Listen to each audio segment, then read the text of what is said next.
Christmas శుభాకాంక్షలు తెలియజేస్తూ ఉన్నాను. దేవుడు మిమ్మును మీ కుటుంబాలను దీవించునుగాక, ఆశీర్వదించునుగాక, మేలులతో నింపునుగాక, ప్రతి విధమైన కొరతలు అవసరతలు అక్కర్లన్నీ తీర్చబడునుగాక, యేసుక్రీస్తు నామములో సమస్తము జరిగింపబడునుగాక. హల్లెలూయా. దేవునికి స్తోత్రం. ఎందుకంటే దైవ సేవకుల నుండి దీవెన వచనం రావాలని లేవి కాండములో చక్కగా చెప్పారు. యాజకులు ఏం చేయాలంటే బలులు అర్పించాలి ఒకటి, తర్వాత దేవుని నామాన ఏం చేయాలంటే దీవెనలు ఇవ్వాలి.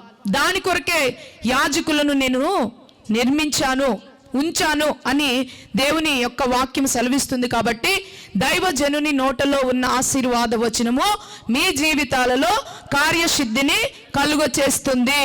ఎందుకు అంటే అది దేవుని మాట, దేవుడు సెలవిచ్చినటువంటి వచనము, దేవుడు సెలవిచ్చినటువంటి ఆజ్ఞ. కాబట్టి యాజకులు తప్పగా మిమ్మల్ని ఏం చేయాలి?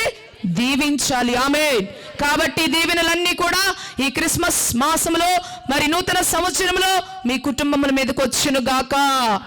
వచ్చిన మీరు ఏం చేయాలి? ప్రభువు నామాన్ని స్తుతించాలి, ప్రభువు నామానికి సాక్షులుగా నిలబడాలి. నేనైతే అదే కోరుకుంటాను. దీవించారు కదా అని లోకములో పడిపోకూడదు. ఇచ్చిన ఐశ్వర్యాన్ని బట్టి, ఇచ్చిన ఘనతను బట్టి, ఇచ్చిన స్టేటస్ని బట్టి, ఇచ్చిన డబ్బును బట్టి మనము ఊరిలో లోకములో ఊరేగకూడదు. దేవుణ్ణి ఊరేగింప చేయాలి మనం. ఆమేన్. హల్లెలూయా, హల్లెలూయా. దేవునికి స్తోత్రం కలుగును గాక. అయితే క్రిస్మస్ అనగా ఏమిటో మొన్న సెమీ క్రిస్మస్ అప్పుడే దేవుడు మాట్లాడాడు. మరి 4 స్థలాలలో సెమీ క్రిస్మస్ యొక్క ఆరాధనలు జరిగించడం జరిగింది.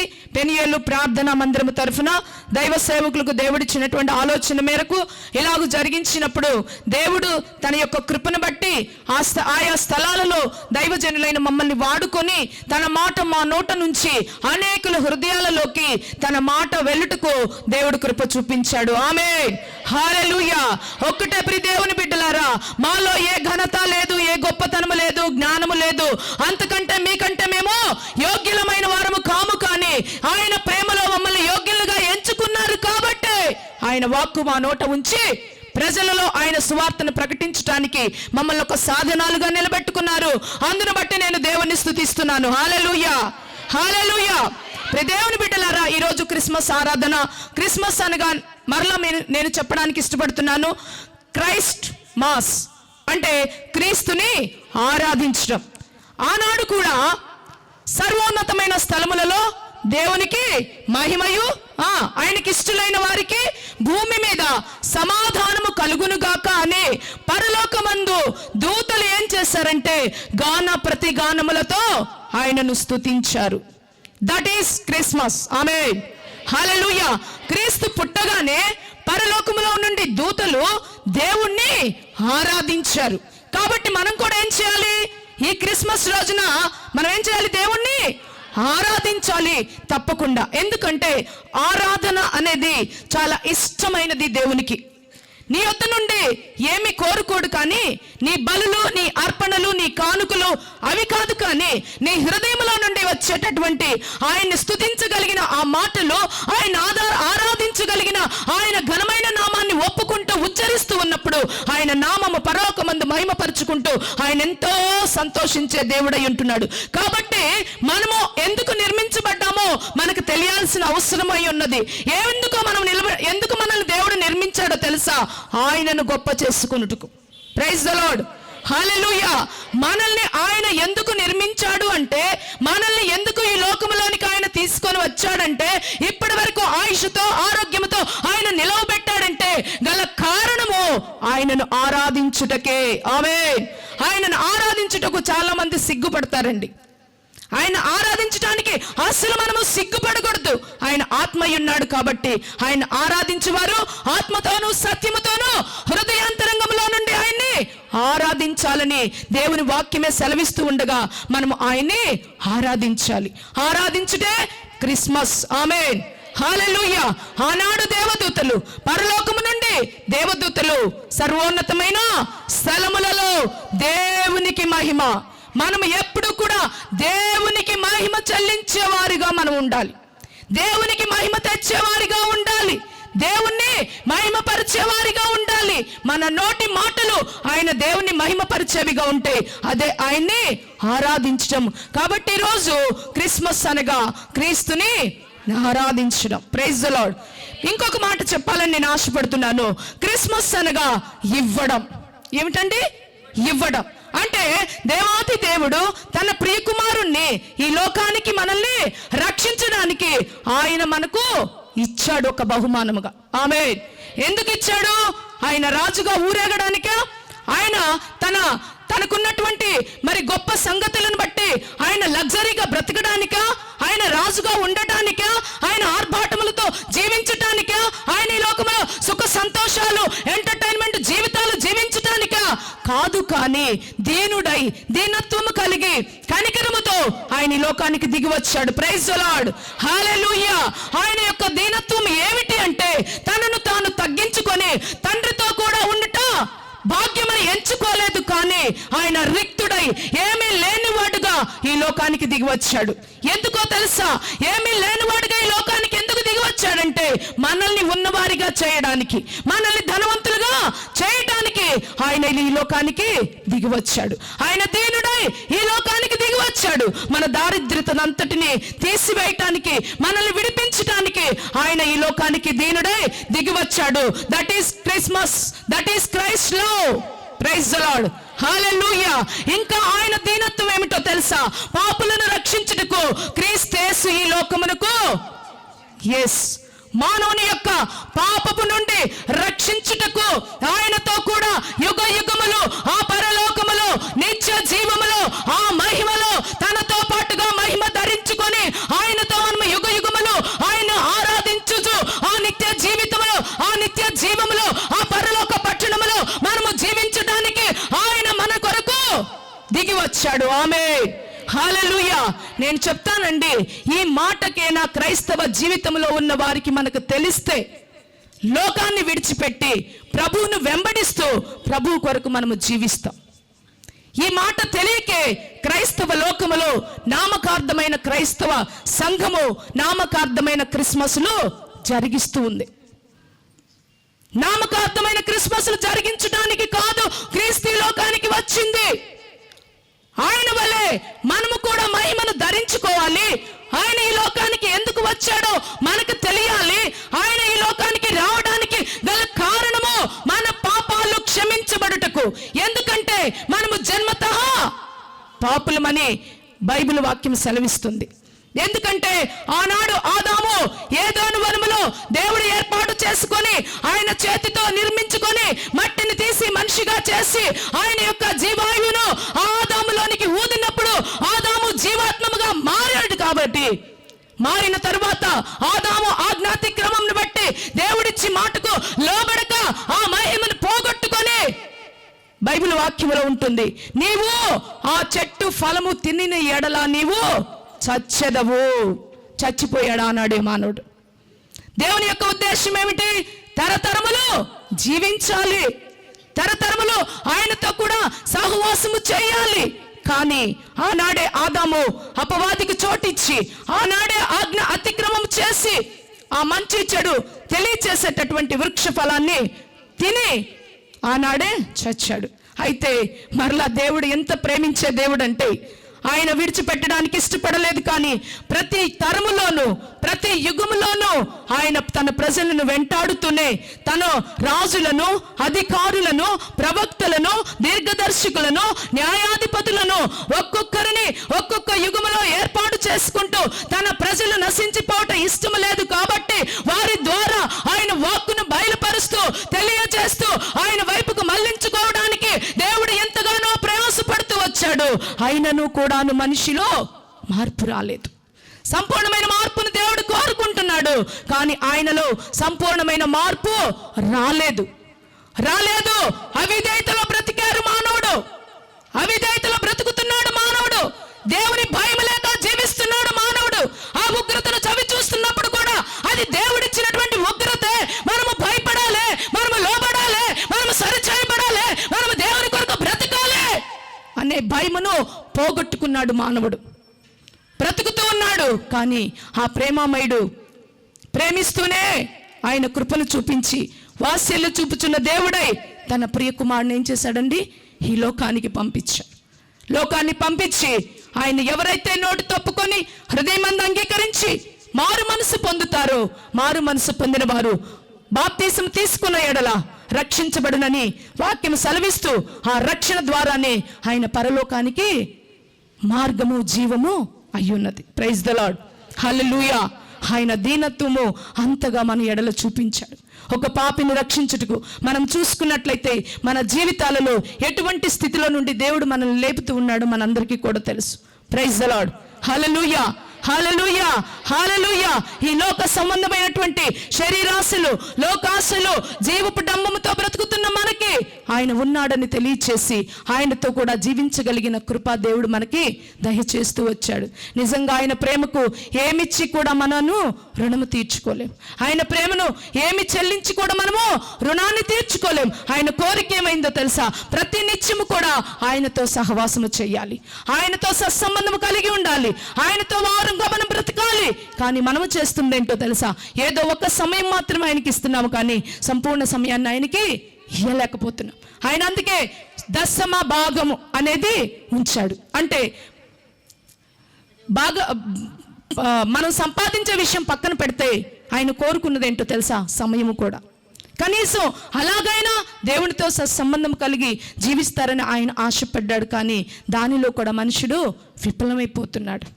చుట్టాలకు ఇచ్చిన ప్రాధాన్యత, బంధువులకి ఇచ్చిన ప్రాధాన్యత, కుటుంబాల్లో జరిగిన ఫంక్షన్లకు ఇచ్చే ప్రాధాన్యత, దాని కొరకు మాట్లాడుకునే మాటలకు ఇచ్చే ప్రాధాన్యత, దేవుని కొరకు మనము సమయాన్ని ఇవ్వలేకపోతున్నాం. కానీ దేవుని కొరకు ఆ సమయాన్ని ఇస్తే ఆయన ఎంత ఇష్టపడతాడో మనము తెలుసుకుంటే మనం ఆయన కొరకు బ్రతికేవారుగా ఉంటాం. ఆమేన్, హల్లెలూయా, హల్లెలూయా. దేవుని బిడ్డలారా, దేవుడు దీనుడై ఈ లోకానికి దిగివచ్చి మనల్ని కూడా ఆ యొక్క మరి భయంకరమైన పరిస్థితుల్లో నుండి విడిపించాడు. దేవునికి స్తోత్రం కలుగును గాక. అంతేకాదు, కానీ మనం చూసుకున్నట్లయితే లూకాసు వార్తలో రాయబడి ఉంటుంది. అలాగే యెషయా గ్రంథం 61వ అధ్యాయంలో కూడా ఆయన ఎందుకు వచ్చాడంటే బీదలకు సువార్త. ఆమేన్. ఎవరికంటండి సువార్త? బీదలకు సువార్త. అంటే ఆయన దీనత్వం ఏంటో తెలుసా? బీదలను మాత్రం ప్రేమించేటటువంటి ప్రేమ. నేను నీతిమంతుల కొరకు రాలేదు, కానీ పాపుల కొరకు నేను వచ్చాను. ఆరోగ్యమైన వారి కొరకు వైద్యుడు అక్కరలేదు, రోగికి మాత్రమే వైద్యుడు కావాలి. అందుకే మనం చూసుకున్నట్లయితే 12 సంవత్సరాల రక్తస్రావము కలిగిన స్త్రీ అన్నీ పోగొట్టుకుంది. ఏమీ లేదు ఆమె దగ్గర, సంపాదించుకున్నదంతా పోగొట్టుకుంది. చివరికి ఆ చెంగు, వస్త్రపు చెంగును ముట్టుకుంటేనే ఆయన ప్రభావం ఆయనకు తెలియలేదా? వస్త్రపు చెంగు ముట్టుకోవడం ఆయనకు తెలియలేదా? ఆయన సర్వాంతర్యామి, సర్వశక్తిమంతుడు, సర్వాధికారము కలిగిన వాడు. ఆయన కనుదృష్టి లోకమంతటా సంచారము చేస్తుంది. సంచారము చేస్తున్నప్పుడు ఆ స్త్రీ ఆ కొంగును ముట్టుకోవడం ఆయనకు తెలియదా? కానీ ఆయన ప్రణాళికే ఆ స్త్రీ అక్కడ దాకా రావాలి. ఈరోజు కూడా దేవుడు నీ జీవితంలో నువ్వు ఇక్కడ దాకా నడిపించబడ్డావంటే నీ జీవితంలో ఆయన ప్రణాళిక ఉంది. అది మర్చిపో మాకు. ఒకవేళ ఆ ప్రణాళిక నువ్వు తెలుసుకోకపోతే బండకేసి బాధ అయినా తీసుకొస్తాడు. బండకి ఆయన బాధ్యత చాలా కష్టంగా ఉంటుంది. నేను అదే చెప్తాను. ఆయన కొట్టడం మొదలు పెడితే ఒకటి చాలు, ఎక్కువ అవసరంలా, ఒకటే. కానీ ఆయన ప్రణాళికను తెలుసుకుంటే, మన ఎదుట బోధించబడుతున్నప్పుడు ఆయన ప్రణాళిక మనం ఎరిగితే, ఆయన మన ఎడల ఎంత ఇష్టపడి, ఆయన ప్రేమ మన ఎడల ఎంత కనపరిచి ఆయన మన జీవితంలో తన కార్యాలు జరిగిస్తూ ఉంటాడు. ప్రైజ్ ద లార్డ్, హల్లెలూయా, హల్లెలూయా. అంతేకాదు, కానీ దేవుని బిడ్డలారా, బీదలకు సువార్త ప్రకటించబడ్డానికి అంతేకాదు, మనం చూసుకున్నట్లయితే ఆయన జన్మించినటువంటి స్థలము బెత్లెహేమ, ఎఫ్రతా. నీవు అల్పమైన దానవు, నీవు స్వల్పమైన దానవు. మనం చూసుకుంటే మీకా గ్రంథం 5వ అధ్యాయం 2వ వచనములో బెత్లెహేమ, ఎఫ్రతా, నీవు చాలా స్వల్పమైనటువంటి దానవు, నీవు అల్పమైనటువంటి దానవు, కానీ నీలో నుండి ఇశ్రాయేలీలను, నా ప్రజను యాలబోవు వాడు నీలో నుండి వస్తాడు. అవును ప్రియ దేవుని బిడ్డలారా, పాపులైన మన జీవితాలలో నుండి ఆయన పుట్టడానికి ఇష్టపడుతున్నాడు. పనికిరాని మన జీవితాలలో నుండి, యోగ్యత లేని మన జీవితాలలో నుండి, తృణీకరించబడిన మన జీవితాలలో నుండి, ఇక నాకు దిక్కు లేదు అనే మన జీవితాలలో నుండి, నాకు ఆధారమే లేదనే మన జీవితాలలో నుండి ఆయన మనలో నుండి పుట్టడానికి, అటువంటి తగ్గింపు జీవితంలో నుండి ఆయన పుట్టడానికి ఇష్టపడుతుంటే ఆ జీవితాన్ని కూడా మనం కలిగి జీవించినట్లయితే ఆ సంతోషం ఎంతో మనకు ఆనందాన్ని కలుగు చేస్తుంది. దేవుని బిడ్డలారా, నేను నా సాక్ష్యం ఎప్పుడు కూడా చెప్తూ ఉంటాను. నేను చిన్ననాటి నుండి దేవుని భక్తిలోనే అంటే పెరిగాను, కానీ ఇంత లోతైన అనుభవం లేదు నాకు. ఒక నామకార్థంగా మందిరానికి వెళుతూ ఇప్పుడు పిల్లలు ఎలా పాటలు పాడుతున్నారో అలా దేవుని స్తుతించేదాన్ని, దేవుడి సన్నిధికి వెళ్ళేదాన్ని. కానీ నాకు తెలియదు దేవుని యొక్క శక్తి ఏమిటో నాకు తెలియదు, భక్తి మాత్రమే చేసేదాన్ని. కానీ దేవాతి దేవుడు తన ఉన్నతమైన ప్రణాళిక నా ఎడల ఉన్నదన్నప్పుడు, ఆయన కొట్టిన దెబ్బకు నేను లోబడినప్పుడు ఆయన ప్రణాళిక ఏమిటో నాకు తెలిసింది. ఆ ప్రణాళిక తెలిసిన దగ్గర నుండి నేను ఆయనకు లోబడటం మొదలుపెట్టాను. ఆయన పాదాలు పట్టుకోవడం మొదలుపెట్టాను. నీవే దిక్కు ప్రభు, నీవు తప్ప నాకు వేరొక దిక్కు లేదు అని అప్పుడే నాకు తెలిసింది. నాలాంటి వారి కొరకే నువ్వు ఈ లోకానికి వచ్చు, నాలాంటి తృణీకరించబడిన దాని కొరకే నువ్వు ఈ లోకానికి వచ్చు, తృణీకరించబడిన వాడిని నువ్వు గొప్పవారిగా చేయడానికి లోకానికి వచ్చావు తండ్రి అని ఆ ప్రభు పాదాలు పట్టుకోవడం నేను మొదలు పెట్టాను. ఆనాటి నుండి నా దేవుడు నన్ను విడిచిపెట్టగా, ఆయన యొక్క సహవాసంతో నన్ను అంటు కట్టుకొని ఈనాడు ఇంతమంది బిడ్డలకు ఒక తల్లిగా ఉండడానికి దేవుడు నాకు కృపనిచ్చాడు. నాలో ఏ మంచితనం లేదు, ఏ గొప్పతనం లేదు, జ్ఞానం అంతకంటే లేదు, చదువు అంతకంటే లేదు. కానీ ఆయన పరిశుద్ధమైన వాక్కును నా నోట నుంచి మాట్లాడిస్తున్నది ఆయన ఆత్మే తప్ప వేరొకటి కాదు. ఆయన ఆత్మచేత నన్ను నడిపిస్తూ వచ్చాడు. ఈ విషయాన్ని మనం తెలుసుకున్నట్లయితే, నేను తృణీకరించబడిన దాన్ని, నేను ఎన్నిక లేని దానిలో నుండి ఆయన వచ్చాడు. అంటాడు కదా నతానియేలు ఫిలిప్పుతో, నజరేతులో నుండి ఏదైనా మంచిది రాగలదా? ఏంటంటండి, నజరేతులో నుండి ఏదైనా మంచిది రాగలదా అని ఫిలిప్పుని అడుగుతాడు నతానియేలు. వచ్చింది మంచిది, అదే ప్రభు అయిన యేసుక్రీస్తు. ఆయన పనికి రాదు, జనాలందరూ ఇది పాడైనది, జనాలందరూ ఇది పనికిరానిది, ఇది చెడిపోయినది అనేటటువంటి పట్టణంలో నుండి, అటువంటి గ్రామంలో నుండి, అటువంటి ప్రాంతంలో నుండి ఆయన వచ్చాడంటే ఆయన దీనత్వానికి ఇంతకంటే సాదృశ్యం, ఆయన ప్రేమకి ఇంతకంటే సాదృశ్యం, ఆయన ప్రేమ ఉన్నాడని చెప్పడానికి ఇంతకంటే సాదృశ్యము వేరొకటి లేదండి. అందుకే ఇప్పుడు దేవుని బిడ్డలారా, ఈరోజు దేవుడు మిమ్మల్ని ప్రేమిస్తున్నాడు కాబట్టి దేవుడు తన సన్నిధికి ఈరోజు నిలువ పెట్టాడు. నిజంగా సలోమాను మనం చూసుకుంటే, సలోమాను యొక్క పుట్టుకను మనం చూసినట్లయితే ఆయన తృణీకరించబడినటువంటి పుట్టుకే అని చెప్పాలి. వారి యొక్క బంధము చూసుకుంటే వారి అమ్మా నాన్న బంధము ఒక పవిత్రమైనదని చెప్పడానికి లేదు. కానీ ఎప్పుడైతే దావీదు కన్నీరు కార్చి ప్రభు సన్నిధిలో పరుపు తేలే విధంగా ఆయన క్షమాపణ అడిగి మరలా ఆత్మను పొందుకున్నాడు, అప్పుడు దేవుడు నేనున్నానని చూపించడానికి సొలొమోనునిచ్చి, నువ్వు కాదు కట్టడం, నీ యొక్క నడుములో నుండి వస్తాడు, నా కుమారుడు నా కొరకు మందిరం కట్టించుతాడు, నీవు వెయిట్ చేయి అని చెప్తే ఆ తండ్రి కంటే అదృష్టవంతుడు ఇంకెవరైనా ఉన్నారండి? ప్రైజ్ ద లార్డ్, హల్లెలూయా. అందుకే తల్లిదండ్రులుగా ఒకవేళ మనం తృణీకరించబడి ఉంటే, తల్లిదండ్రులుగా ఒకవేళ ఇప్పటి వరకు మనం దేవునికి లోబడకుండా ఉంటే, తల్లిదండ్రులుగా యోగ్యత లేని వారిగా ఉంటే, తల్లిదండ్రులుగా నేను పనికిరాని దానని అనుకొని ఉంటే, నీలో నుండి వచ్చిన వారిని దేవుడు అద్భుతమైన రీతిగా నిలబెట్టడానికి ఆయన సమర్థుడు. ఆమేన్, హల్లెలూయా, హల్లెలూయా. అంతేకాదు, కానీ ఆయన గొప్ప దేవుడు కూడా. ఎందుకంటే విడిపించటానికి, తప్పించటానికి, విమోచించటానికి, కాడులను విరగొట్టడానికి ఆయన బలవంతుడై ఉన్నాడు. ఆమేన్, హల్లెలూయా, హల్లెలూయా. మరణ ఛాయలో ఉన్న వారికి ఆయన విడుదల కలుగు చేస్తాడట. చీకటిలో ఉన్న వారికి ఆయన అరుణోదయ దర్శనమును, ఆ గలిలయ ప్రాంతము చీకటిలోనూ మరణ ఛాయలోనూ ఉన్నప్పుడు ఆ ప్రాంతము వారికి వెలుగిచ్చుటకై ఆయన అరుణోదయ దర్శనముగా ఆ మరణాంధకారములో ఆ చీకటి ఛాయలలో ఉన్న వారికి ఆయన వెలుగు ఎక్కడో ఉదయించి వారిని వెలుగుమయముగా మార్చాడు. ఈరోజు మనము చెప్పుకుంటున్నామంటే, ఆ ప్రాంతాలన్నిటి పేరు మనము ఉచ్చరిస్తున్నామంటే, దేవుడు ఆ ప్రాంతాలను ఎన్నుకొని అక్కడ ఆయన జన్మించాడు కాబట్టి ప్రపంచమంతా అటువైపుకు చూడగలుగుతుంది. ప్రియ దేవుని బిడ్డలారా, మనము కూడా ఆయన కొరకు జీవిస్తే, ఆయనలో మనం పుడితే, మనలో నుండి ఆయన్ని మనం చూడగలిగితే మన వైపుకు కూడా దేవుడు చూపించేవారుగా, అనేకులకు ఉపయోగకరమైన వారిగా మనల్ని దేవుడు నిలువ పెడతాడు. కాబట్టి దేవుడి యొక్క దీనత్వము, దేవుడి యొక్క ఘనమైన కార్యములను ఈరోజు మనము తెలుసుకుంటుండగా దేవుడు మనల్ని మరి ఆ విధముగా నడిపించాలని నేను ఆశపడుతున్నాను. ఈరోజు చాలా అవసరతలతోనూ అక్కర్లతోనూ ఇక్కడికి వచ్చిన వారు ఉన్నారు. దేవుడు వారి అవసరతల అక్కర్లన్నీ తీర్చబడును గాక యేసు నామములో. ఆయన కార్యములు ఆయనే జరిగించును గాక, ఆయన నామాన్ని ఆయన మహిమపరచుకొనును గాక. జరగబడిన అద్భుతమైన కార్యములను బట్టి ఆయన నామమే మహిమ పొందును గాక, ఆయనకే మహిమ ప్రభావములు చెల్లును గాక. ఆయన హెచ్చవలసి ఉన్నది, మనము తగ్గవలసి ఉన్నాం. Praise the Lord. ఏదైనా ఒక గొప్ప కార్యం ఆయన చేశాడు మన జీవితంలో అంటే కేవలం ఆయన నామానికే మహిమ కలుగును గాక. ఆయన మాత్రమే చేయగలిగిన దేవుడు కాబట్టి ఆయన నామాన్ని మనము మహిమపరచాలి. కాబట్టి ప్రియ దేవుని బిడ్డలారా, క్రిస్మస్ అనగా ఆయన దీనుడై మన కొరకు ఈ లోకానికి వచ్చాడు, దీనుడై ఈ లోకానికి పంపబడ్డాడు. పంపబడిన వాడు ఇచ్చాడు దేవుడు మనకి. ఇది క్రిస్మస్. అంతేకాదు కానీ మన జీవిత కాంతులు మనకి దేవుడిచ్చిన ఆయుష్ అంతా కూడా క్రీస్తును ఆరాధించాలి. ఈ ఒక్కరోజు కాదు, జీవితాంతం కూడా ఆరాధించాలి. ఆరాధిస్తున్నప్పుడు ఆత్మతో సత్యంతో ఆరాధించాలి.